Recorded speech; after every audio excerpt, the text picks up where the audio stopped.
নিবর্তন্তে মৃত্যু সংসার বর্তনী। নবম অধ্যায় রাজবিদ্যা রাজগুজ্জ যোগ, শ্লোক সংখ্যা 3। অশ্রদ্ধা ধানা পুরুষা ধর্মস্য অশ্ব পরন্তপ। অর্জুনের 22টি নাম রয়েছে। অর্জুনকে 22টি নামে শ্রীমদ্ ভগবত গীতাতে সম্বোধন করা হয়েছে। সেই 22টি নামের মাঝে দুটি নামে ভগবান সবচেয়ে বেশি অর্জুনকে সম্বোধন করেছেন। তন্মধ্যে একটি নাম হলো পার্থ, আরেকটি নাম হচ্ছে কৌন্তেয়। এই দুটি নামে সর্বাধিক ভগবান অর্জুনকে সম্বোধন করেছেন। ভগবান পার্থ নামে অর্জুনকে সম্বোধন করেছেন 38 বার শ্রীমদ্ ভগবত গীতায়, আর কৌন্তেয় নামে সম্বোধন করেছেন 24 বার। তবে ভগবান পার্থ নামে ডাকতে অর্জুনকে বেশি ভালোবাসেন। তার পশ্চাতে অনেক কারণ রয়েছে। প্রথম কারণ কুটুম্বজাত সম্পর্ক। অর্জুনের মায়ের নাম পৃথা, কুন্তির প্রথম দিকে নাম ছিল পৃথা, এরপরে তার নাম হয় কুন্তি। কুন্তির বাবার নাম শূরসেন। শূরসেন তার বাল্যকালের বন্ধু এবং পিস্তত ভাই সম্পর্কে, যার নাম কুন্তিভোজ। সেই কুন্তিভোজের কাছে তিনি তার মেয়েকে দান করে দিয়েছিলেন। কেন দান করলেন? কুন্তিভোজ শূরসেনের নিকটে একটা ভিক্ষা চেয়েছিল যে, বন্ধু, আমার বিবাহিত জীবনের এতদিন পার হয়ে গেল, আমি বাবা ডাক শুনতে পারিনি, সন্তান ধারণ করতে আমার সৌভাগ্য হলো না। তোমার তো অনেক সন্তান আছে, যদি বিধির আশিসে যে সন্তান তোমার স্ত্রীর গর্ভে, সেই সন্তান যদি জগতের আলো দেখে, তুমি সেই সন্তানটি আমায় সত্য ত্যাগ করে দান করে দেবে। মনে রাখবে, ভাগবত উপলব্ধি করতে গেলে একটু আমাদের মহাভারতের সঙ্গে যুগসূত্র স্থাপন দরকার। গীতাকে বুঝতে গেলে একটু মহাভারতের সঙ্গে যুগসূত্র স্থাপন দরকার। নতুবা আমরা শ্রীমদ্ ভগবত গীতা, শ্রীমদ্ ভাগবত যথাযথভাবে উপলব্ধি করতে পারবো না। তবে এই মহাভারত বাজারে যে পয়ার ছন্দে পাওয়া যায়, এটি পড়লে হবে না। আমাদের সনাতন ধর্মের সকল শাস্ত্র গ্রন্থই সংস্কৃতে রচনা। মহাভারতের শ্লোক হচ্ছে 1 লক্ষ। 1 লক্ষ শ্লোক রয়েছে মহাভারতে।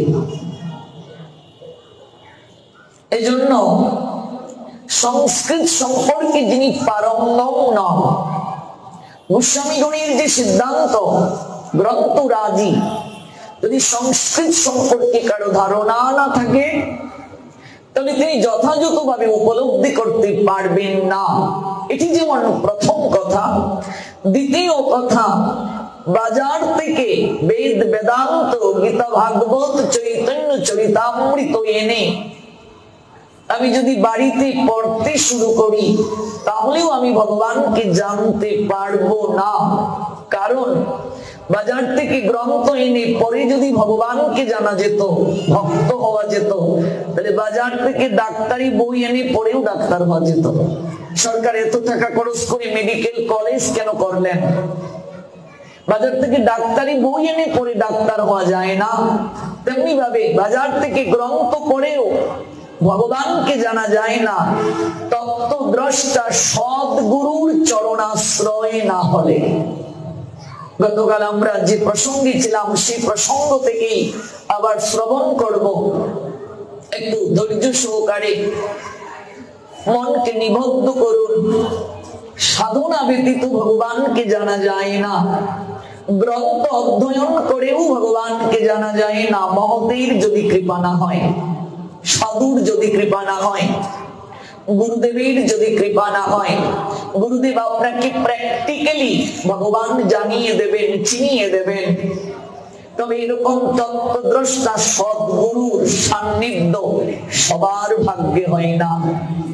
ব্রহ্মাণ্ড ভ্রমিতে কোন ভাগ্যবান জীব গুরু কৃষ্ণ প্রসাদে পায় ভক্তি লতা বীজ, সবার ভাগ্যে হয় না। এটা ব্রহ্মাণ্ড ভ্রমণ করতে করতে গুটি কয়েক ভাগ্যবান জীবের পক্ষেই সম্ভব। মহাভারতটার সঙ্গে একটু যোগসূত্র স্থাপন প্রয়োজন।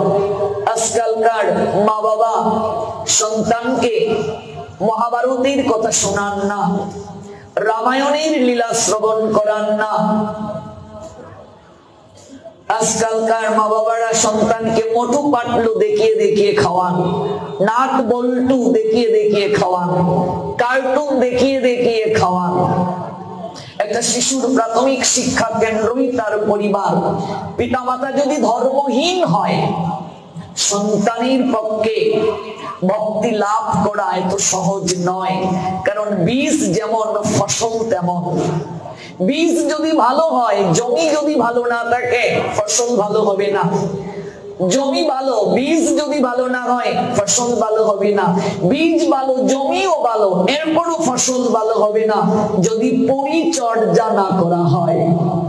এজন্য শাস্ত্র তিনটি বিষয়ের উপর গুরুত্ব দিয়েছেন। এক হলো বীজ, তারপর জমি, তারপর পরিচর্যা। গুরুদেব বীজ দিয়েছেন আপনাকে, এই দেহটাকে জমির সঙ্গে তুলনা করেছেন। ক্ষেত্র ক্ষেত্র বিভাগ যুক্ত পড়বেন শ্রীমদ্ ভগবত গীতায়।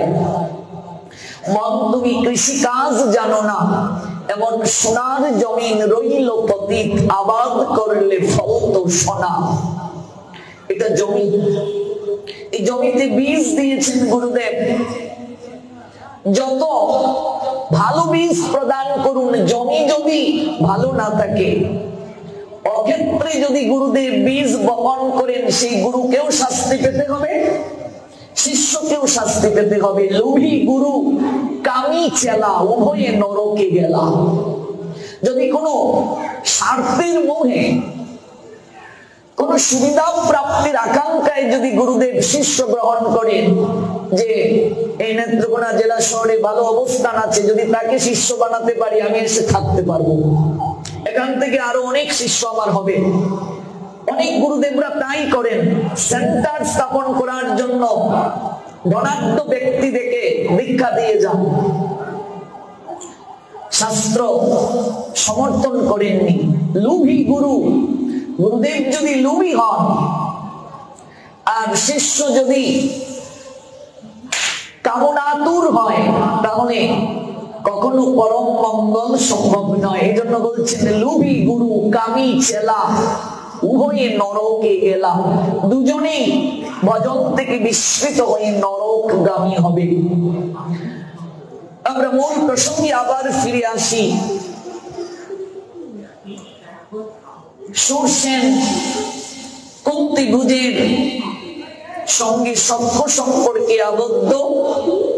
কুন্তিভুজ সুরসেনের কাছে সন্তান ভিক্ষা চাইলেন। সুরসেন বললেন, পৃথিবীতে সন্তানকে আনয়নের ক্ষেত্রে পিতার থেকে মায়ের কষ্টটা সবচেয়ে বেশি। এই জন্য মাকে শাস্ত্র বাবার থেকেও শ্রেষ্ঠ আসন দিয়েছেন। বাবা থেকেও মায়ের স্থান সর্বাগ্রে আমাদের সনাতন শাস্ত্র দিয়েছেন। প্রমাণ কোথায়? পিতা স্বর্গ, পিতা ধর্ম। পিতাকে স্বর্গের সঙ্গে তুলনা করা হয়েছে। পিতাকে প্রণাম দিলে স্বর্গ পর্যন্ত প্রণাম যায়, কিন্তু মায়ের ক্ষেত্রে শাস্ত্র জানালেন জননী স্বর্গাদপি গৌরীয়সী, মা স্বর্গের থেকেও শ্রেষ্ঠ। মাকে প্রণাম দিয়ে পরিক্রমা করলে বিশ্ব ব্রহ্মাণ্ড পরিক্রমা করা হয়ে যায়। ব্রহ্মাণ্ডের সব জায়গায় প্রণাম পৌঁছে যায় মাকে যদি প্রণাম দেয়া হয়। প্রমাণ আছে কি শাস্ত্রে? নিশ্চয়ই আছে। পার্বতী গণেশ কার্তিককে দিয়ে সেই প্রমাণ দিলেন যে বিশ্ব ব্রহ্মাণ্ড পরিক্রমা করে যে প্রথমে আসবে রত্নমালাটা আমি তার গলায় দেব। কার্তিক বিশ্ব ব্রহ্মাণ্ড পরিক্রমায় বের হলেন, আর গণেশ এসে পার্বতীকে বলছেন তুমি তো আমার কাছে বিশ্ব ব্রহ্মাণ্ড। মাকে প্রণাম দিলেন, পার্বতীকে 4 বার পরিক্রমা করলেন। পার্বতী রত্নমালাটা গণেশের গলায় পরিয়ে দিলেন আর বললেন পুত্র তুমি যে মাতৃভক্তি প্রদর্শন করলে আমি তোমায় আশীষ দিলাম, সকল দেবতার পূর্বে তোমার পূজা করা হবে। মায়ের আশীর্বাদে গণেশ হলেন সিদ্ধিদাতা। এই জন্য মায়ের অবদানটা বাবার থেকেও শ্রেষ্ঠ জায়গায়। কারণ এই পৃথিবীতে আনয়নের ক্ষেত্রে মায়ের কষ্টটা অনেক বেশি। পিতা আনন্দিত হইয়া সাগরে দিয়ে ফেলিয়া সেই যে চলে গেল ফিরে এলো না। সন্তান প্রাপ্তির জন্য পিতা তার কার্য করেই সমাপন করলেন, তারপর আর সংবাদ নিলেন না। সংবাদ নেয়ার তার প্রক্রিয়াও নেই। আমায় ধরিয়া জঠরে কত কষ্ট করে 10 মাস 10 দিন গর্ভে দিল ঠাই। নরবাহে হল নারী বাহে জল, সেই জল মাটি মিশে ফসল হইয়া ফলিয়া উঠিলাম সোনালী ধানের শীষে। কি চমৎকার দেহতত্ত্বের কথা। এই জন্য মায়ের অবদানটা অনেক উপরে। মা স্বর্গ থেকেও শ্রেষ্ঠ। চেতনার দিক থেকে বিজ্ঞান বলছে বাবার থেকেও মায়ের চেতনা সন্তান বেশি প্রাপ্ত হয়। 75 চেতনা ভাগবত বলছেন মায়ের পায়, বাবার পায় 25 ভাগ। আজকাল সমাজ সংসারে অসুর প্রবৃত্তি সম্পন্ন সন্তান জন্ম হচ্ছে। আমার সন্তান চরিত্রহীন, রাস্তায় কাপড় টানে। আমার সন্তানের মেধা প্রজ্ঞা দুর্বল। ভাগবত বলছে এর পশ্চাতে পিতামাতার একটা দায়বদ্ধতা রয়েছে। কারণ আমরা সন্তান ধারণ করার জন্য সাধনা কেউ আর এখন করি না। আমরা সন্তান ধারণ করি নিজেদের ইন্দ্রিয় তৃপ্তির ফল রূপে। ভাবুন তো, একটা বিবেকানন্দের জন্ম এখন আর কেন হয় না? একটা মহানামৃত ব্রহ্মচারীর জন্ম কেন এখন আর হয় না? কেন হয় না লোকনাথ ব্রহ্মচারী, রামকৃষ্ণ পরমহংসদেব থেকে শুরু করে নিগমানন্দ পরমানন্দ, কেন হয় না তাদের জন্ম? কারণ তাদেরকে পৃথিবীতে আনয়নের জন্য এমন জমিও নেই, বীজও নেই। উপলব্ধি করতে হবে। একবার পরে দেখবেন তাদের জীবনী, সন্তান ধারণ করতে তাদের পিতামাতা কতটা সাধনা করেছিলেন। সন্তানকে পৃথিবীতে আনয়নের ক্ষেত্রে তাদের পিতামাতা কতটা সাধনা করেছিলেন। সাধনা ব্যতীত হয় না। আদর্শ সন্তান প্রাপ্তির পশ্চাতে ভাগবত বলছেন তিথি নক্ষত্র দিন ক্ষণ দেখে বিবাহ, শাস্ত্রীয় নিয়মে বিবাহ। তিথি নক্ষত্র দিন ক্ষণ দেখে সন্তান ধারণে প্রবৃত্ত হওয়া। গর্ভকালীন সময়ে মায়ের সাধনা, যেটাকে সীমন্ত উন্নয়ন সংস্কার বলে, দশবিধ সংস্কারের একটা সংস্কার। কিন্তু সমাজে হচ্ছে কি, পাঠা ছাগল হাঁস মুরগি নিয়ে বাবার বাড়ির লোকেরা সীমন্ত উন্নয়ন দেবে, পিঠাপুলি নিয়ে যাচ্ছে। আর কি করছে, শাস্ত্রের যে সংস্কার সেটা পালন না করে 3-4 গ্রামের লোককে নিমন্ত্রণ করে খাওয়াচ্ছে। সাধ ভক্ষণের নামে সমাজে যে ব্যাধি চলছে, সাধ ভক্ষণটা শাস্ত্রীয় সংস্কার নয়, আজকাল সমাজে স্বাদ ভক্ষণের প্রবর্তন চলছে, কিন্তু এটি শাস্ত্রীয় সংস্কার নয়। অষ্টম মাসে আপনাকে যজ্ঞ করে সন্তানের সংস্কার করতে হয়। সপ্তম মাসে জীব নানা ক্লেশে রয়, তাহাদিকে পরমাত্মা গুরু দয়াময় চৈতন্য করিতে জীবকে সাক্ষাৎ দিল, মহামন্ত্র দিয়ে জীবকে চেতন করিল। চৈতন্য পাইয়া জীব চক্ষু মেলে চায়, পরমাত্মা গুরুদেব প্রেসে দেখিবারে পায়। সপ্তম মাসে ভগবত দর্শন হয়। অষ্টম মাসে সংস্কার করতে হয়। যদি সন্তানের মাঝে অপূর্ণতা কিছু থাকে, এখানে মন্ত্র উচ্চারণের মাধ্যমে যজ্ঞ করে সংস্কার করতে হয়। এটিকে গর্ভ সংস্কার বলে। আজকাল গর্ভ সংস্কার কি অনেকে জানেই না। দশবিধ সংস্কারের অন্যতম একটা সংস্কার। আজকাল স্বাদ ভক্ষণ চলছে। সীমন্ত উন্নয়নের নামে আমরা অবিচার করছি, অনাচার করছি। মনে রাখবে, আগুনের মাঝে যে জিনিস দেবে গন্ধটা কিসের মতো হবে? যা দেবে তার মতো হবে। আগুনে প্লাস্টিক দিলে গন্ধটা কিসের হবে? প্লাস্টিকের গন্ধ হবে। আগুনে যদি চামড়া দেয় গন্ধটা কিসের মতো হবে? চামড়ার মতো হবে। তাহলে জঠরাগ্নি, এখানে অগ্নি আছে কি নেই? নতুবা পরিপাক হচ্ছে কি করে? এখানে আপনি যে খাবার দেবেন চেতনাটা আপনার তেমন হবে। আপনি গর্ভ অবস্থায় যে আহার করবেন সন্তানের মাঝে সেই চেতনা প্রকাশ পাবে। এটা আমার শুধু কথা নয়, এটা বিজ্ঞানও বলছে, ভাগবত বলছে।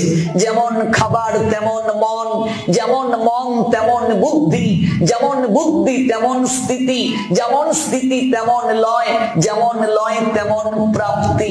আহারের সঙ্গে একটা মনের সম্পর্ক আছে, আহারের সঙ্গে চেতনার সম্পর্ক আছে, আহারের সঙ্গে শরীরের অঙ্গ প্রত্যঙ্গ ইন্দ্রিয়ের একটা সম্পর্ক আছে। আপনি যেমন আহার করবেন আপনার মনের মাঝে প্রভাব পড়বে। বসনের সঙ্গে মনের প্রভাব আছে। আপনি যেমন বস্ত্র পরবে বস্ত্রের একটা প্রভাব আপনার মনের মাঝে পড়বে।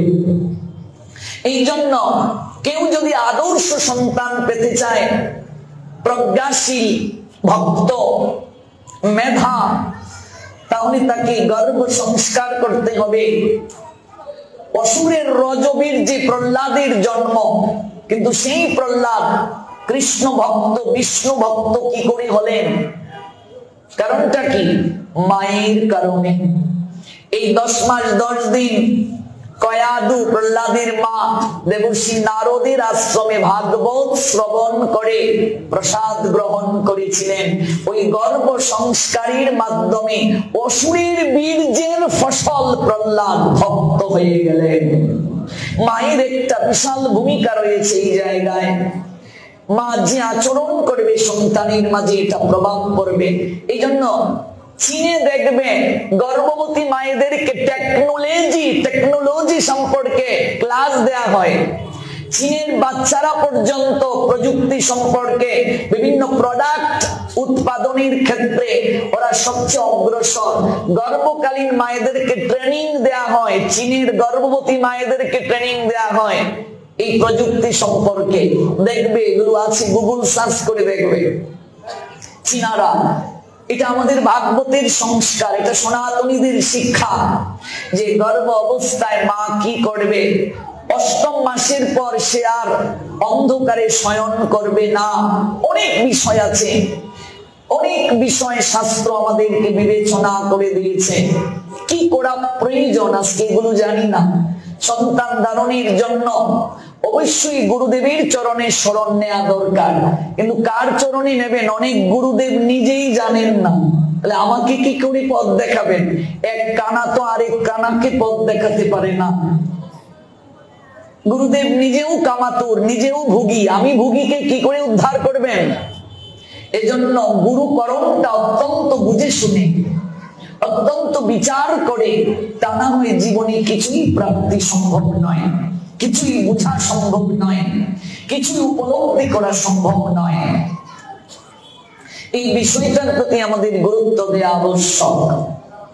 এই জন্য বলছেন, আজ সুসেন বলছেন যে সন্তান পৃথিবীতে আনয়নের ক্ষেত্রে তো মায়ের ভূমিকাটা অনেক বেশি। আমি যে অনাগত সন্তানকে তোমায় দান করে দেব, আমি যে দান করব, আমি আমার স্ত্রীর সঙ্গে পরামর্শ না করে তো সেটি আমি করতে পারি না। তাই সুরসেন এসে তার স্ত্রীর সঙ্গে পরামর্শ করলেন, মনিটরে সাউন্ড নেই কেন? এবার স্ত্রী বললেন, ধর্ম প্রতিপালনের জন্য আমি তোমার সহযাত্রী, আমি তোমার সহধর্মিনী, তোমার প্রাণীর বন্ধু সে, আমরা তো সন্তান একেবারে হারাবো না, তোমার বন্ধুর ইচ্ছে পূরণ হোক। যথাসময়ে একটা মেয়ের জন্ম হলো, এই মেয়েটার নাম রাখা হলো পৃথা। পরবর্তীতে যজ্ঞ করে ওই পৃথাকে কুন্তি বুজির কাছে দান করে দেয়া হলো। পরবর্তীতে কুন্তি বুজির নামানুসারে পৃথার নাম হলো কুন্তি। বুঝতে পেরেছেন কুন্তি কোত্থেকে এলেন? ওই পৃথার নাম হলো কুন্তি। খুব সংক্ষেপে বললাম, কারণ আমরা গুরুতত্ত্বে ফিরে আসবো। গতকাল যেখানে শেষ করেছি 7 দিনে গুরুতত্ত্ব নিয়ে 7 দিন যদি বলতে পারতাম কিছুটা উপলব্ধি হতো। অনেক প্রশ্ন গতকাল আলোচনার মাঝে তৈরি হয়, এগুলো বিশ্লেষণ না করলে সংশয় থাকবে।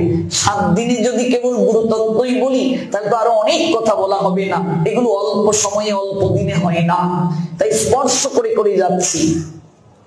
ওই কুন্তি বুজির নামানুসারে কুন্তি নাম হলো, তাই 38 বার গীতায় পার্থ নামে ডাকলেন ভগবান। পিতার পুত্র পার্থ, কুটুম্বজাত সম্পর্ক। অর্জুন আর ভগবান শ্রী গোবিন্দ মামাতো পিস্তুতু ভাই নাকি একটা সম্পর্ক আছে। কুন্তি তার পিসিমা হয়, গোবিন্দের পিসিমা। এই জন্য যেহেতু তার পিসির নাম ছিল পৃথা, তাই তিনি পার্থ নামে ডাকতেই বেশি পছন্দ করেন। আর কুন্তি নামে 24 বার তিনি ডেকেছেন। কোন শ্লোক থেকে এত দূর গেলাম? অশ্রদ্ধা ধানা পুরুষা ধর্মস্য পরন্তপ অপ্রাপ্য মাম নিবর্তন্তে মৃত্যু সংসার বর্তনী। বলছেন, হে পরন্ত, ধর্ম প্রতিপালনে যাদের শ্রদ্ধা উদিত হয় নাই, ধর্ম পালন করছে কিন্তু শ্রদ্ধা উদিত হয় নাই, হৃদয় মাঝে শ্রদ্ধা নাই, ধর্ম পালন করছে, ধর্মের অনুশীলন করছে কিন্তু হৃদয়ে শ্রদ্ধা নেই, এমন ব্যক্তি কোনদিন আমায় প্রাপ্ত হবে না। অপ্রাপ্য মাম, অপ্রাপ্য শব্দের অর্থ পাবে না, মাম শব্দের অর্থ আমাকে, আমাকে পাবে না। আর আমাকে যদি কেউ প্রাপ্ত না হয় তাদের অবস্থানটা কি হবে? নিবর্তন্তে মৃত্যু সংসার বর্তনী। আমাকে যদি কেউ প্রাপ্ত না হয় তাহলে জন্ম মৃত্যুর চক্র হয়ে তাকে ঘুরতে হবে, বারংবার ফিরে আসতে হবে। অপ্রাপ্য মাম নিবর্তন্তে মৃত্যু সংসার বর্তনী। তাই আমরা যেটুকু সময় ভগবানের কথা শ্রবণ করব, সেই শ্রবণটা যেন শ্রদ্ধার সঙ্গে হয়, শ্রবণটা যেন কায় মনোবাক্যে হয়। আপনি 5 মিনিটেই শ্রবণ করুন, কিন্তু আপনি কায় মনোবাক্যে শ্রবণ করুন। আপনি 1 ঘন্টাই শ্রবণ করুন, প্রণাম দিয়ে বসবেন, আপনার ইমার্জেন্সি প্রয়োজন হয়েছে, প্রণাম দিয়ে চলে যান। কিন্তু আপনি যাবেন, আপনার চলে যাওয়ার কারণে যেন কারো শ্রবণে ব্যাঘাত না হয়। আপনি এমন ভাবে চলে যান যেন অন্যের শ্রবণে ব্যাঘাত না হয়। আপনি এই 2 ঘন্টা সময়ের জন্য এসেছেন, ভাবুন এই 2 ঘন্টা সময়ে আপনার স্বামী নেই, আপনার স্ত্রী নেই, আপনার পুত্র নেই, কন্যা নেই, আপনার ব্যবসা নেই, চাকরি নেই, কোনো কিছুই নেই। আপনি যেভাবে পৃথিবীতে এসেছিলেন একা, আপনি যেভাবে যাবেন পৃথিবী থেকে একা, এরকম ভাবুন। এই 2 ঘন্টা সময়, হে গোবিন্দ, আমি কেবল তোমার আর তুমি কেবল আমার। এই 2 ঘন্টা সময় ভাবুন, তুমি কেবল আমার আর আমি কেবল তোমার। এই ভাব নিয়ে শ্রবণ করুন, এই চিন্তা নিয়ে শ্রবণ করুন, দেখবেন জীবন ধন্য হয়ে যাবে। শ্রবণ করতে করতে, লীলা শ্রবণ করতে করতে যেদিন আপনার জ্ঞান চক্ষুতে ওই লীলাময়কে দর্শন হবে, সেদিন আপনার ভাগবত শ্রবণ সার্থক বলে গণ্য হবে। এই জন্য ভাগবতে লেখা আছে, ভাগবত শ্রবণ করলেও আমার চিত্ত পরিবর্তন হবে না। প্রত্যেকটা লোমকূপ থেকে শুরু করে সব জায়গায় পাপে জড়ো জড়ো, লাভ হবে না যদি নিয়মকে ব্যতি রেখে শ্রবণ করি। আমাদের দুর্ভাগ্য, এখন পর্যন্ত আমরা ভাগবতের বিধি জানি না, কি করে শ্রবণ করতে হয় বিধিটা আমরা জানি না। কাজে একটু বিধির কথা বলে গুরুতত্ত্বে যাব। গতকাল যেখানে শেষ করেছিলাম সেখান থেকে যাব একটু বিধির কথা। আগে জানতে হবে শ্রবণটা কিভাবে করব, শ্রবণের প্রক্রিয়াটা কি। যদি এই শ্রবণের প্রক্রিয়া না জানি তাহলে এই শ্রবণ কখনো আমাদেরকে পরিবর্তন করতে পারবে না, শ্রবণ কখনো আমাদের যথার্থ স্তরে নিয়ে যেতে পারবে না। চলুন ভগবান শ্রবণের বিধি প্রসঙ্গে কি বলছেন শ্রীমদ্ ভগবত গীতায় অষ্টাদশ অধ্যায় মোক্ষ যোগ শ্লোক সংখ্যা 71।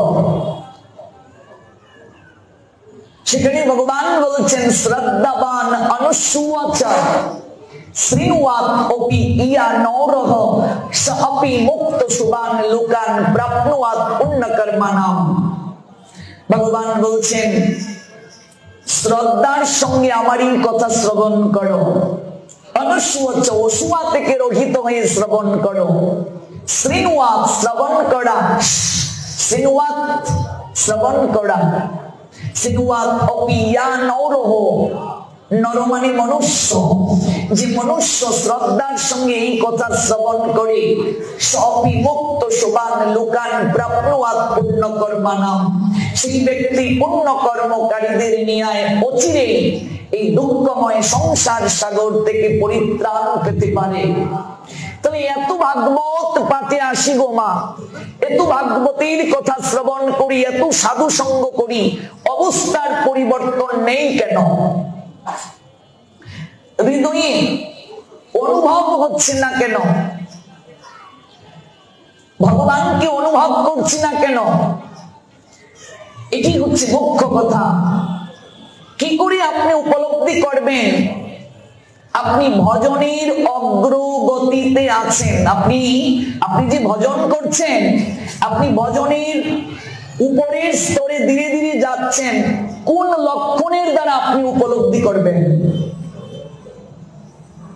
কোন লক্ষণের দ্বারা আপনি উপলব্ধি করবেন যে আপনার ভজন যথাযথ হচ্ছে, আপনার ভজন ভগবানের কাছে পৌঁছাচ্ছে? কোন লক্ষণের দ্বারা আপনি বুঝবেন?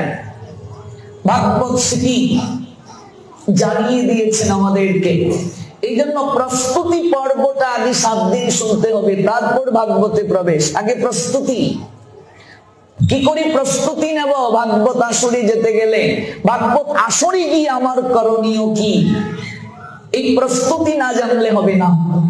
আমরা জানবো কোন লক্ষণের দ্বারা বুঝবো। তার আগে চলুন শ্রবণের বিধি কি আমরা জানলাম। শ্রদ্ধা সর্বপ্রথম। এই শ্রদ্ধার কথা গীতার বহু সংখ্যক শ্লোকে আছে, ভাগবতে তো আছেই, চৈতন্য চরিতামৃতেও আছে। চৈতন্য চরিতামৃতের মধ্যলীলা 22 পরিচ্ছেদ 32 নং পয়ার, সেখানে শ্রী কৃষ্ণদাস কবিরাজ গোস্বামীপাদ বললেন সাধু সঙ্গে কৃষ্ণ ভক্তে শ্রদ্ধা যদি হয়, ভক্তি ফল প্রেম হয়, সংসার যায় ক্ষয়। দেখুন প্রেমটা কি? ভক্তি বৃক্ষের ফল। প্রেম কি? ভক্তি বৃক্ষের ফল।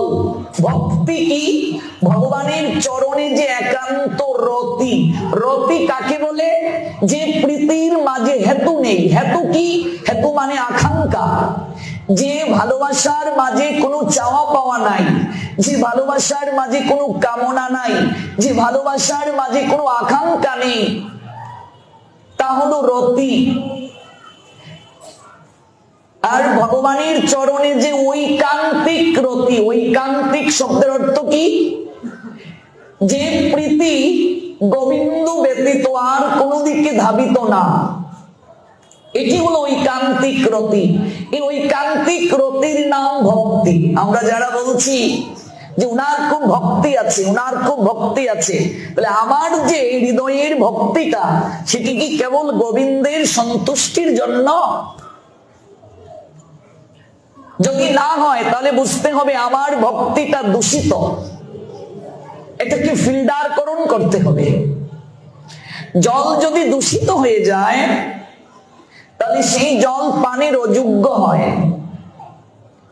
সেই জলকে তখন ফিল্টারকরণ করতে হয়, কিংবা ফিটকিরি দ্বারা, কিংবা ফুটিয়ে, কিংবা হ্যালোজেন ট্যাবলেট দ্বারা এটাকে বিশুদ্ধ করতে হয়, নতুবা সেই জল পান করা যায় না। জল যদি তার ধর্ম থেকে সরে যায়, জল যদি পিপাসা মেটাতে না পারে, জলের মূল্য নেই।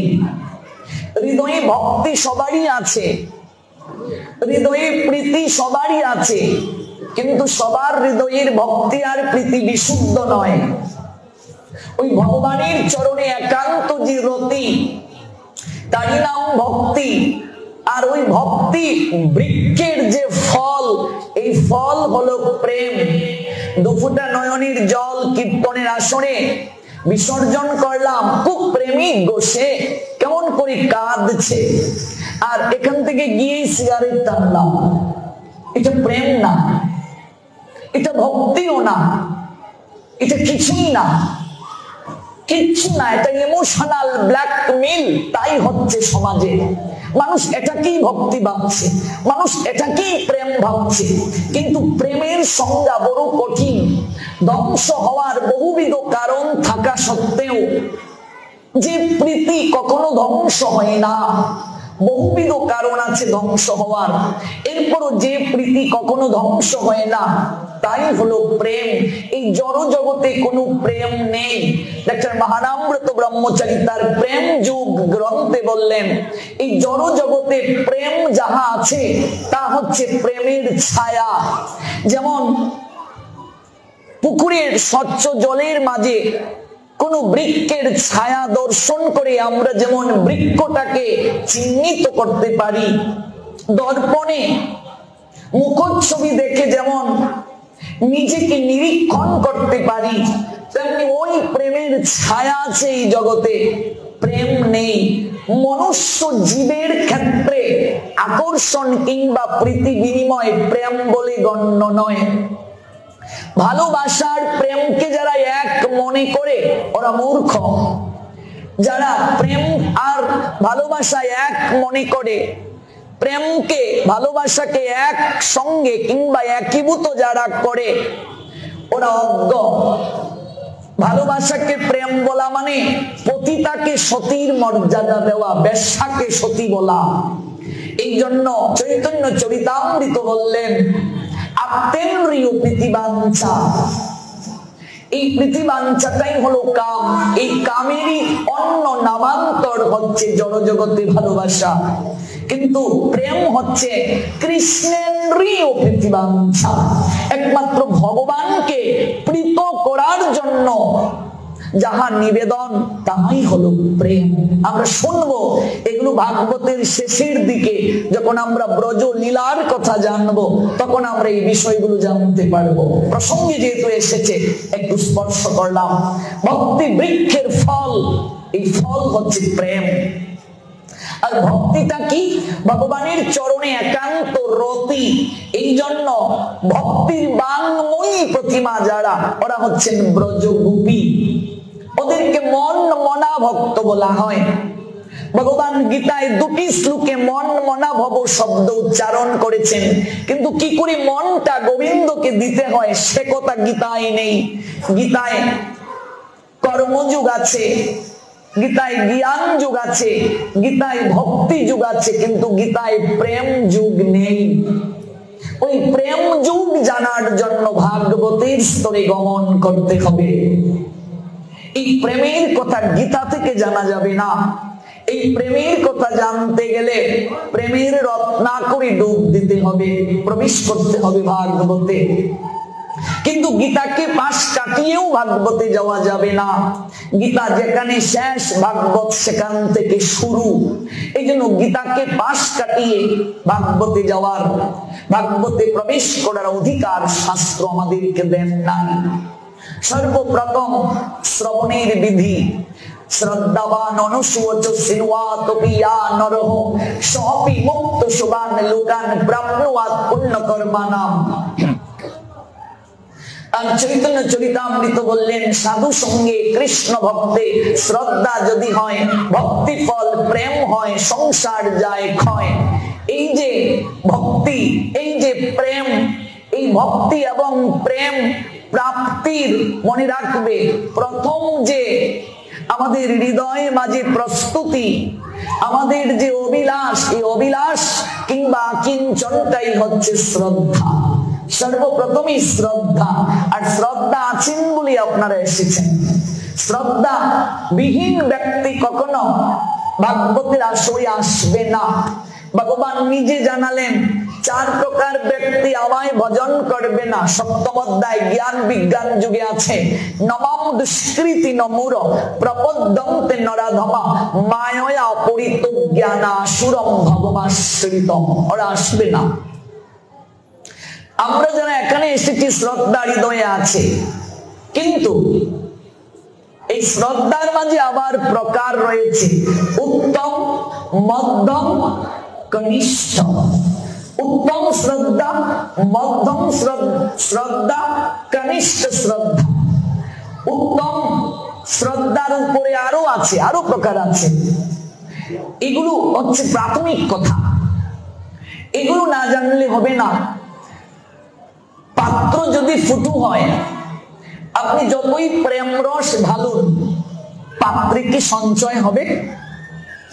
জমিতে আপনি জল দিলেন, এখানে হাওর অঞ্চলের মানুষ আমরা, আমার বাড়িও তো বেশি দূর নয়, সুনামগঞ্জ, বাবার বাড়িও হাওর অঞ্চলে। কাজেই এই হাওরের কাদামাটির সঙ্গে, নৌকার সঙ্গে একটা নারীর সম্পর্ক। আমরা হাওরের সন্তান, হাওরের মানুষ, আমরা জানি জমিতে যখন জল দেয়া হয়, আইল যদি ভাঙ্গা থাকে তাহলে সেই জল কি জমিতে থাকবে? থাকবে না। অপরাধের আইল যদি ভাঙ্গা থাকে, ভাঙ্গাটা হচ্ছে অপরাধ, অপরাধ রূপ আইল যদি ভাঙ্গা থাকে, ফুটু থাকে, যতই আপনি রস দেন, প্রেম রস, ভক্তি রস, একটু থাকবে না, থাকবে না। এদিকে যাচ্ছে, এদিকে বের হয়ে যাচ্ছে। এই জন্য আগে এগুলো জানতে হবে, এগুলো উপলব্ধি করতে হবে। এবার আসুন ভাগবত কি বলছেন শ্রবণ সম্পর্কে। ভাগবত শুরু হলো মৃত্যুর সংবাদ দিয়ে। পরীক্ষিত মহারাজ 7 দিন 7 রাত ভাগবত শ্রবণ করলেন। অত্যন্ত শ্রদ্ধার সঙ্গে এই কথাটা শ্রবণ করবেন। এখন যে কথাটা বলছি অত্যন্ত গুরুত্ব সহকারে হৃদয় দিয়ে বিচার করবেন এই কথাগুলো। পরীক্ষিত মহারাজ 7 দিন 7 রাত ভগবানের কথা শ্রবণ করলেন। আহার গ্রহণ করেছিলেন? ওমা, করেছিলেন? করেননি। জল গ্রহণ করেছিলেন? করেননি। কেন করেননি? গ্রহণটা করেননি কেন? প্রথম কারণ, জল গ্রহণ করলে প্রকৃতির ডাকে তাকে প্রস্রাব করতে যেতে হবে। আহার গ্রহণ করলে প্রকৃতির ডাকে তাকে মল ত্যাগ করতে যেতে হবে। শ্রবণে বিঘ্ন হবে।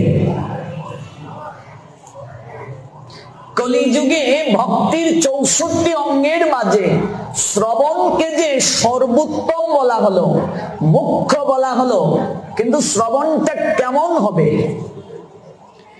পরীক্ষিতের মতো শ্রোতা নেই, সুখদেবের মতো বক্তাও এখন নেই। কাজে আমরা এইভাবে না খেয়ে একাগ্র চিত্তে পরীক্ষিতের মতো শ্রবণ করতে পারবো না। আমরা 2 ঘন্টা শ্রবণ করার জন্য এসেছি। এই বিচারে আমাদেরকে শাস্ত্র থেকে সিদ্ধান্ত গ্রহণ করতে হবে। 6 দিন যখন পরীক্ষিতের শ্রবণ হয়ে গেল,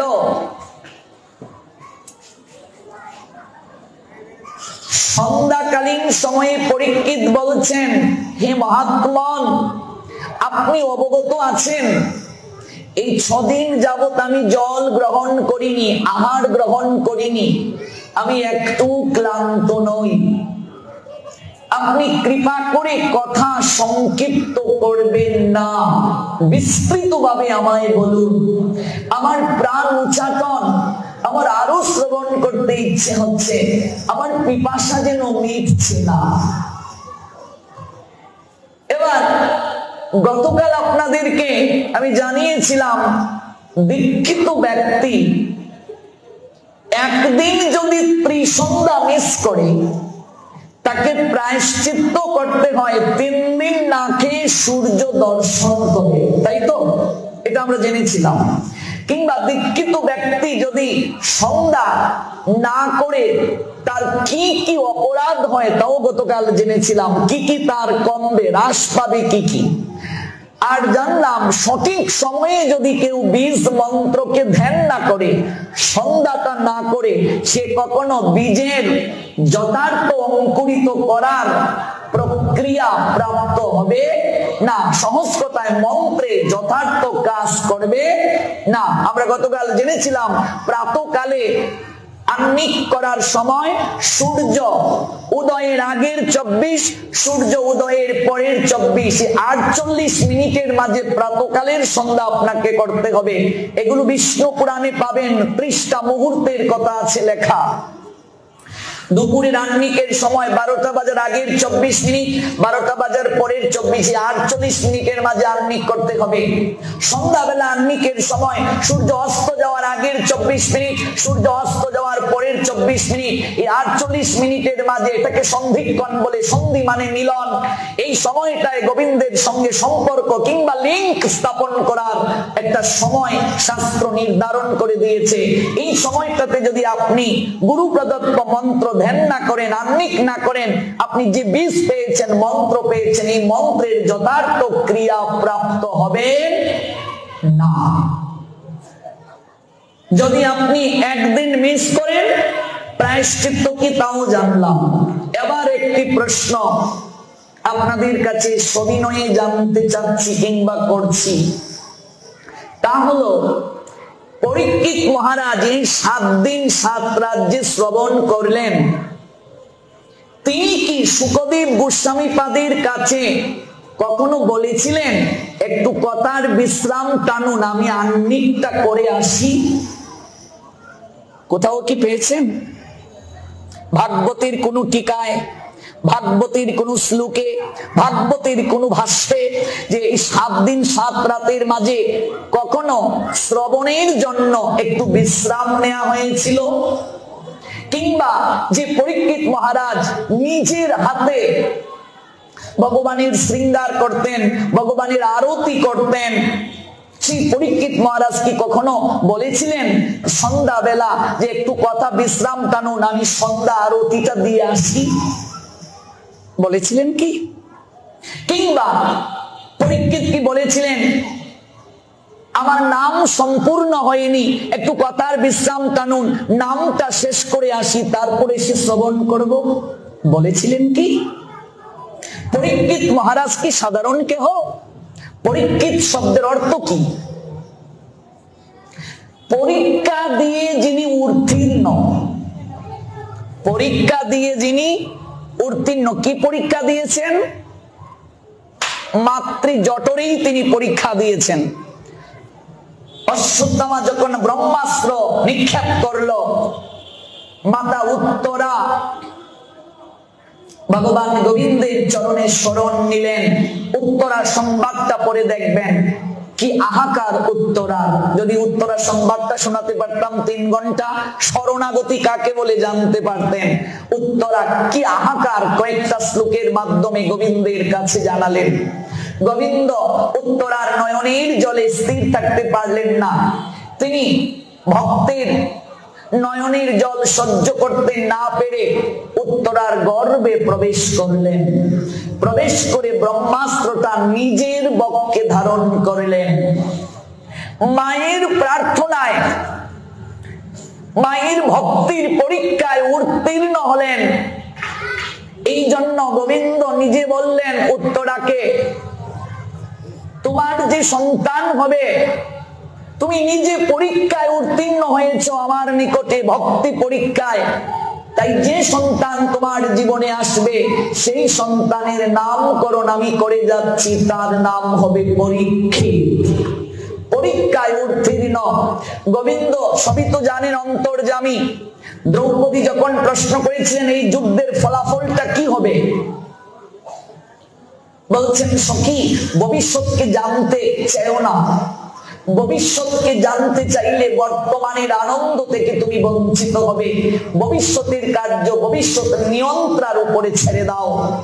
এরপরও দ্রৌপদী জানতে চেয়েছিলেন, দেখবে সমাজে কিছু মূর্খ লোকেরা ওরা হাত দেখায়, দেখুন তো আমার হাতটা কি। এগুলো মূর্খমাই, এগুলো মূর্খামি ছাড়া আর কিছু নয়।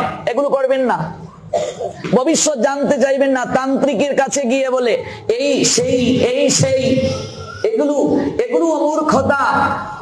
আপনি ভজন করে যান, ভজনের দ্বারা আপনার প্রারব্ধ কর্ম বিনাশ হবে। যতদিন পর্যন্ত আপনার প্রাক্তন কর্ম বিনাশ না হবে ততদিন পর্যন্ত আপনার দুঃখ দূর হবে না। ভজনের দ্বারাই কেবল প্রারব্ধ কর্ম দূরীভূত হয়, আর কিছুর দ্বারা নয়। ভবিষ্যতের কার্য জানতে চাইবেন না, ভবিষ্যতের নিয়ন্ত্রণ উপরে রাখুন। কর্ম করে যান, ফল কি হবে জানতে চাইবেন না। কর্ম নিয়ব অধিকারতে মা ফলেষু কদাচন মা কর্ম ফল হেতু ভূমার্তে সঙ্গস্ত অকর্মাণি। কর্মে অধিকার আছে, ফলে তোমার অধিকার নাই। সখী তুমি ভবিষ্যৎ কি হবে জানতে চাইও না। এরপরও আমি গোবিন্দ জানতে চাই এই যুদ্ধের পরিণাম কি। কেন আপনি বললেন বিরাট রাজার কন্যা উত্তরার সঙ্গে অভিমন্যুর বিয়ে নিয়ে? অভিমন্যু তো অনেক ছোট, আমার পঞ্চপুত্রের মাঝে যে জ্যেষ্ঠ, বিবাহ তো তার হওয়ার কথা, আপনি অভিমন্যুর কেন বিয়ে দিতে চাইছেন? এখানে তো আমার একটা সন্দেহ হচ্ছে, জ্যেষ্ঠ থাকতে কনিষ্ঠ কেন বিয়ে করবে? এটা তো মর্যাদা লঙ্ঘন, এটা তো হয় না, এটা তো সামাজিক রীতির বিরুদ্ধ। জ্যেষ্ঠ বিয়ে করবে তারপর কনিষ্ঠ বিয়ে করবে, জ্যেষ্ঠর আগে যদি কনিষ্ঠ বিয়ে করে একটু দেখতে কেমন না? এটা আপনি কেন বললেন? কারণ গোবিন্দ জানেন এই যুদ্ধে কেউ বাঁচবে না, সবাই মরবে। কিন্তু সবাই যদি মরে যায়, ধর্মের বীজ যদি বপন না করে যাওয়া যায়, পরবর্তী সমাজ কাকে অনুসরণ করবে? দ্রৌপদীর কথায় গোবিন্দ এবার সবিস্তারে খুলে বলতে শুরু করলেন, এই যুদ্ধে কেউ বাঁচবে না, পঞ্চ পাণ্ডব ব্যতীত এই যুদ্ধে কেউ বাঁচবে না। তোমার পঞ্চপুত্রের বিনাশ হয়ে যাবে। ভাবুন তো, অনুভব করুন। এরপর থেকেই দ্রৌপদী যুদ্ধের প্রতি আগ্রহ হারিয়ে ফেললেন। এই জন্য ভবিষ্যৎ কি হবে জানতে চাইবে না। আজকাল অধিকাংশ মানুষেরা ওরা বলে সন্তানটাকে বিয়ে করিয়ে নেই, তারপর ভগবানকে ডাকবো। তুমি কি জানো তোমার সন্তানের বিবাহ ভাগ্যে আছে, এতদিন সে বাঁচবে? আমার এক দূর সম্পর্কের মাসি, আমি প্রবচনে আসে, আমাকে খুব ভালোবাসে, আমি তাকে মাসি বলে ডাকি। বললাম, ও মাসি একটু পাঠে আসতে পারো না? সপ্তাহে একটা বার শুক্রবার একটু পাঠে আসবে, 6টা বারেই তো পরিবারকে সময় দাও। মাসিমা বলে উঠলো, ফাল্গুনে ছেলেটার বিয়ে, ছেলেটাকে বিয়ে করিয়ে এক শুক্রবারও মিস হবে না, তোমাদের সঙ্গেই থাকবো। ফাল্গুনে ঘটা করে ছেলেকে বিয়ে দিলেন, জ্যৈষ্ঠে আবার দেখা। কি গো মাসি, শুনলাম ছেলেকে ঘটা করে বিয়ে দিলে, ভাগবত পাঠে আসো না কেন? মাসি বলে উঠলেন, বাবা রে, ইচ্ছে ছিল শাশুড়ি হব, বউকে সংসার বুঝিয়ে দিয়ে ধর্ম প্রতিপালনে মন দেব, এবার শাশুড়ি না হয়ে নতুন বউ হয়ে গেলাম।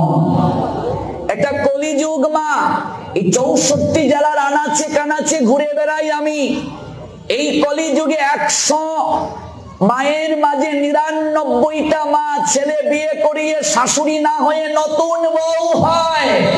মিলিয়ে দেখবে। তাই যদি মনে করো